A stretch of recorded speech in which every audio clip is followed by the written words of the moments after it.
I'm Monse Avalos, and to start things off, I want to ask you guys a question.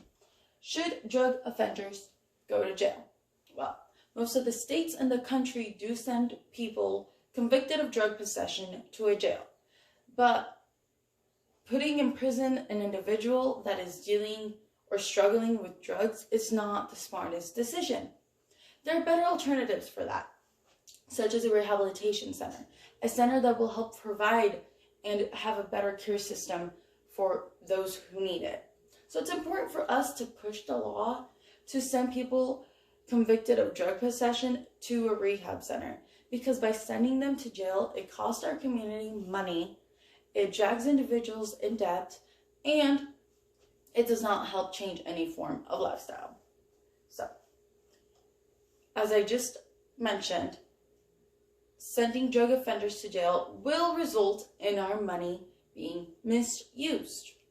Well, as claimed by the Center on Budget and Policy Priorities, 5% of our taxes go to correction centers.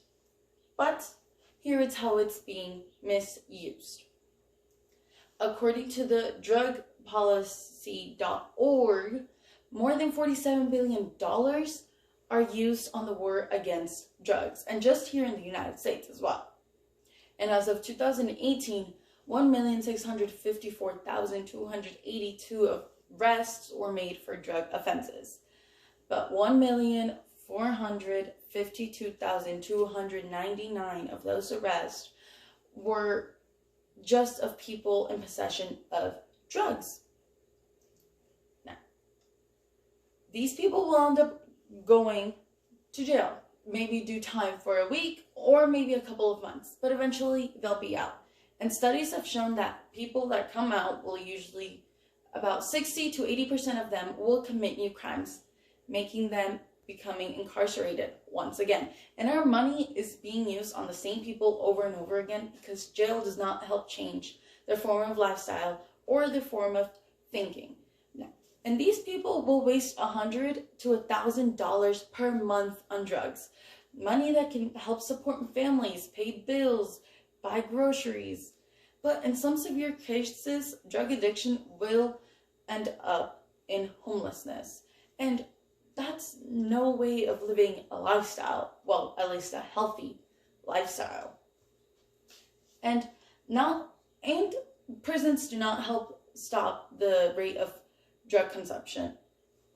According to the CDC, it has actually gone up by 50% since 2006. And there have been more accidental drug overdose. So, what is jail doing to stop that? Nothing.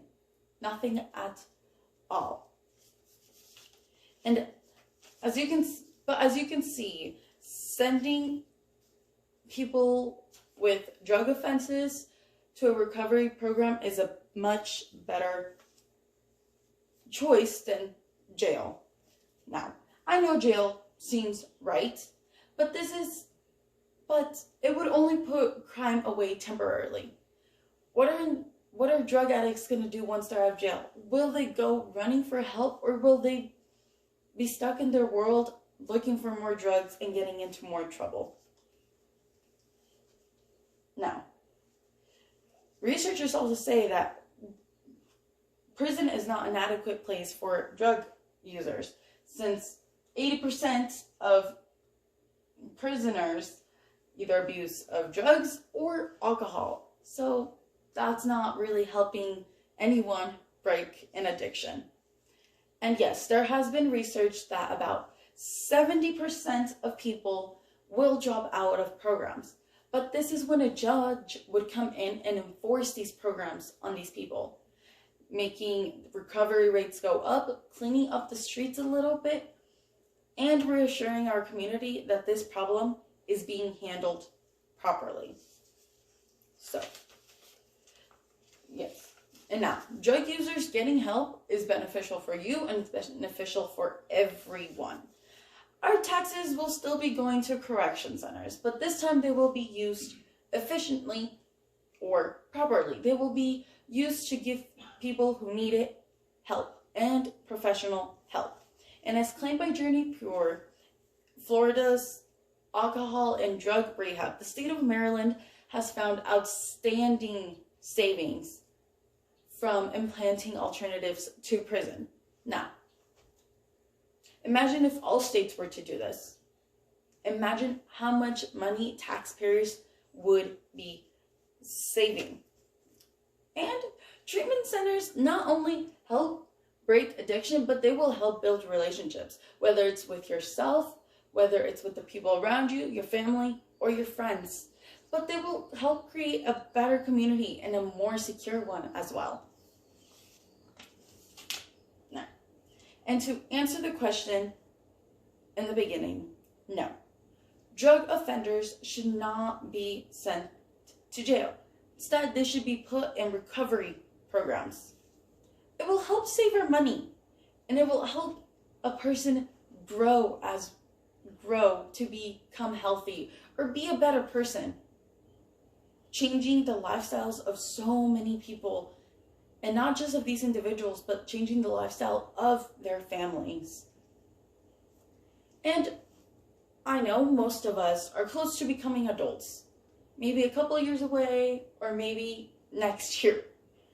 And some of us are already adults.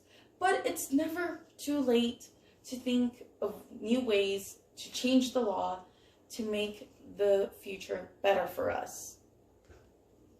And lastly, I'd like to thank you all for taking your time and listening to my presentation. And I hope you all have a wonderful day.